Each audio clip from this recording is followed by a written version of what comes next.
ஒரு காட்டில் ஒரு கொடூரமான சிங்கம் வாழ்ந்து வந்தது. அது தினமும் பல விலங்குகளை கொன்று உண்டது. இதனால் பயந்த விலங்குகள் ஒவ்வொரு நாளும் ஒரு விலங்கை சிங்கத்திற்கு பலியாக அனுப்ப ஒப்பந்தம் செய்தன. ஒரு நாள் புத்திசாலியான ஒரு முயலின் முறை வந்தது.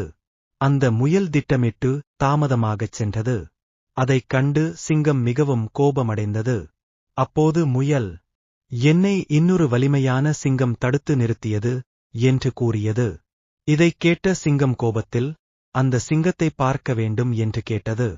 முயல் சிங்கத்தை ஒரு ஆழமான கிணற்றருகே அழைத்துச் சென்றது.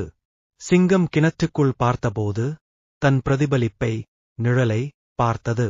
அதை வேறொரு சிங்கம் என்று எண்ணி அதைக் கண்டு கர்ஜித்தது. அந்த பிரதிபலிப்பை தாக்க வேண்டும் என்று நினைத்து முட்டாள் சிங்கம் கிணற்றுக்குள் குதித்தது. அதனால் அது தண்ணீரில் மூழ்கி இறந்தது. இந்த புத்திசாலி முயலின் செயல் வழியாக காட்டிலுள்ள அனைத்து விலங்குகளும் காப்பாற்றப்பட்டன. நீதி: உடல் வலிமையை விட புத்தி வலிமையானது.